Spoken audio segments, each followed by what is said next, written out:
கணவனை காணவில்லை என காவல் நிலையத்தில் புகார் அளித்த மனைவியின் நடவடிக்கையில் சந்தேகமடைந்த போலீஸ். மனைவியின் செல்போன் உரையாடல்களின் அடிப்படையில் தீவிர விசாரணை. வீட்டிற்குள் ஒழித்து வைக்கப்பட்டிருந்த கணவனின் சடலம். இரத்த வெள்ளத்தில் கணவன் சடலமாக கிடந்த கொடூரம். அடுத்தடுத்த விசாரணையில் வெளியான பகீர் தகவல்கள். கணவனை கத்தியால் குத்தி கொலை செய்தது ஏன்? பின்னணி என்ன?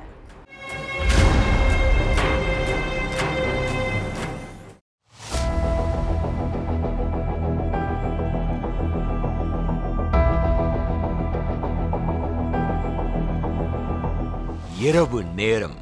பக்கத்து வீட்டுக்கு போன இளம்பெண் ஷில்பி சிங் வேலைக்கு போன தன்னோட கணவர் இப்ப வரைக்கும் வீட்டுக்கு வரல, போனும் ஸ்விட்ச் ஆஃப்ல இருக்குன்னு சொல்லி இருக்காங்க. இத கேட்ட பக்கத்து வீட்டுக்காரங்களும் ஷில்பி சிங்கும் கணவர் அமித் சிங்க பல இடங்கள்ல தேடி அலைஞ்சிருக்காங்க. ஆனா எங்க தேடியும் அவரை காணல. இதனால ஷில்பி சிங் தன்னோட கணவரை காணோம்னு போலீஸ் ஸ்டேஷன்ல புகார் அளிச்சிட்டாங்க. இந்த புகாரை வாங்கின போலீஸ் அவரை பத்தின எல்லா டீடைல்ஸையும் வாங்கிட்டு விசாரணையில இறங்கினாங்க. அப்ப மனைவி ஷில்பி யார் கூடவோ அடிக்கடி போன்ல பேசிட்டு இருந்திருக்காங்க. இதை நோட் பண்ண போலீஸ் அவங்க கிட்ட விசாரணை பண்ணாங்க. அப்ப இளம்பெண் முன்னுக்கு பின் முரணா பதில் அளிச்சதா சொல்லப்படுது. இதனால அவங்க மேல ஒரு கண்ணை வச்ச போலீஸ் அமித் சிங்க தேடி இருக்காங்க. ஆனா போலீஸால அவரை கண்டுபிடிக்க முடியல. இதனால இந்த வழக்கு தொடர்பா ஷில்பியையும் அடிக்கடி விசாரணைக்கு கூப்பிட்டிருக்காங்க.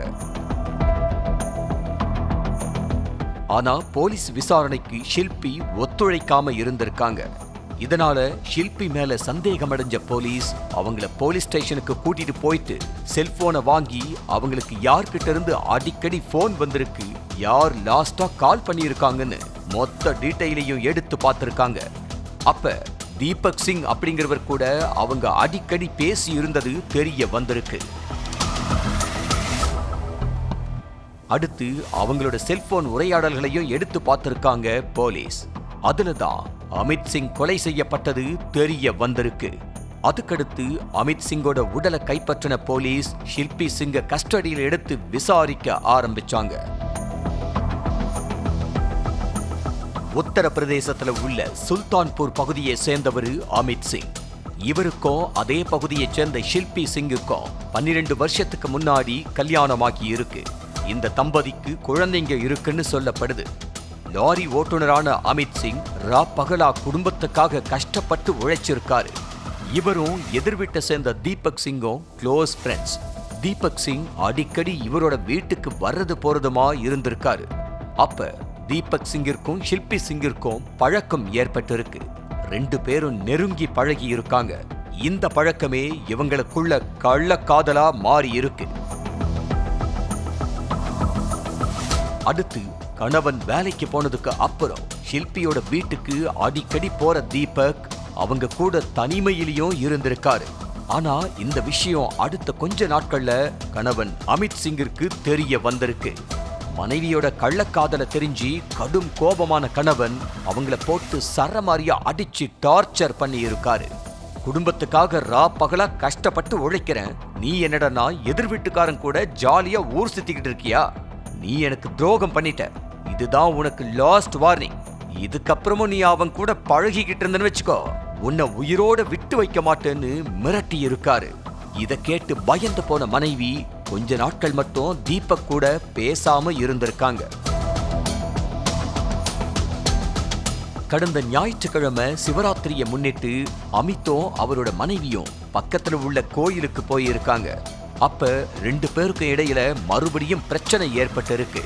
அமித் தன்னோட மனைவிய எல்லார் முன்னாடியும் கன்னத்துல ஓங்கி அடிச்சிருக்காரு.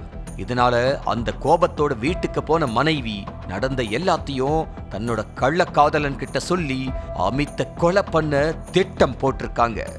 சம்பவத்தன்னைக்கு அமித் வீட்டுல தூங்கிக்கிட்டு இருந்திருக்காரு. அப்ப தன்னோட காதலனை போன் பண்ணி வர வச்ச ஷில்பி அவன் கூட சேர்ந்து கணவனை சரமாரியா தாக்கி இருக்காங்க. அடுத்து 2 பேரும் சேர்ந்து அமித்தை கழுத்தை நெரிச்சும் கத்தியால குத்தியும் கொன்னு இருக்காங்க. அடுத்து சடலத்தை அங்க உள்ள ஒரு ரூம்ல மறைச்சு வச்ச தீபக் அங்கிருந்து தப்பிச்சு போயிட்டான். மனைவி ஷில்பி கணவனை காணோம்னு பக்கத்து வீட்டுக்காரங்க கிட்டையும் போலீஸ் கிட்டையும் பொய் சொல்லி நாடகமாடி இருக்காங்க. ஆனா அவங்க அளிச்ச முன்னுக்கு பின் முரணான பதில வச்சு ஷில்பி தான் கொலையாளின்னு கன்ஃபார்ம் பண்ண போலீஸ் தலைமறைவா இருக்கிற தீபக் சிங்க தேடிக்கிட்டு இருக்காங்க.